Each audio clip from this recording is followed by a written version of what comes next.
Hi, I'm Paula, your Assistant Branch Secretary, and as today's briefing tells you, it's important to look after yourself. So here is a message from our Education Officer, Mike. Hello everyone.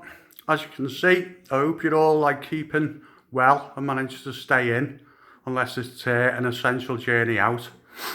As you can see, working from home now.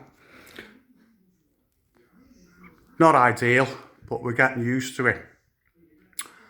What I'm doing at the moment is trying to get my head around that 563 people were added to the death toll yesterday. Now, if that doesn't make everybody realise that non-essential trips shouldn't be made, then it's scary really. They don't realise what a perilous position that they're putting themselves in and other members of the family and general public as well. So the message has got to be to stay in. Apart from the obvious physical dangers, which hopefully those figures yesterday will finally drum into people, for me, another effect which can't be ignored is the mental health issues that people might be facing.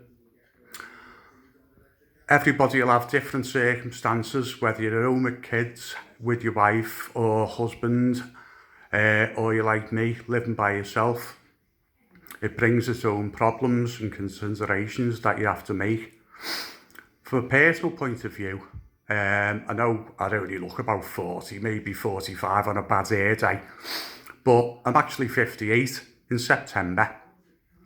For 56 of those years, I've always lived in a family situation, but for the last couple of years I've lived by myself, and it's taken a bit of time to adjust, just in normal circumstances.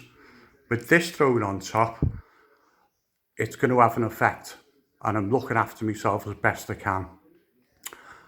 I won't hide away from the fact that there's been a couple of times when, if you're getting a free tour of Shea Proudfoot now, then I've looked around and all I can see are walls instead of everything else.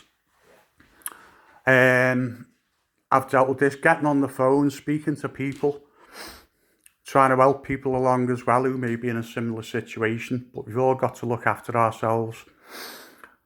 I think it was yesterday's newsletter when I put some links up about training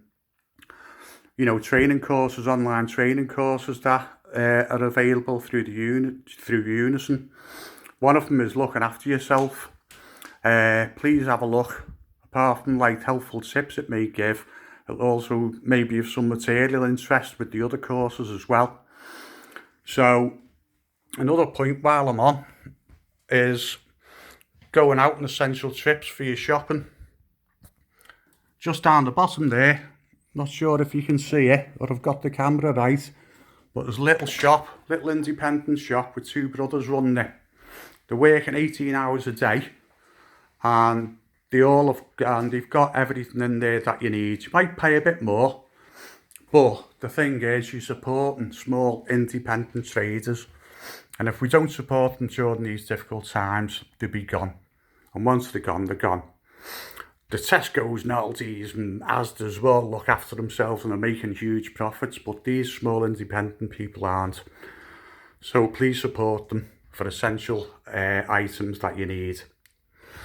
Anyway, hope everybody looks after themselves and keeps in contact with everybody else, keeps everybody's spirits up during the difficult times, and I hope everybody looks after themselves, and I'll see you soon. Bye. So remember, if you're stuck at home or if you're out there working, it's okay not to be okay. And also this weekend, maybe take the time to call your family, your friends, or speak with a neighbour. But when you are speaking to them, please remember, ask twice. Check that they're okay too. And we know that our members are really, really busy looking after everybody else. But it's vitally important because your mental health matters. Look after yourselves and have a good weekend.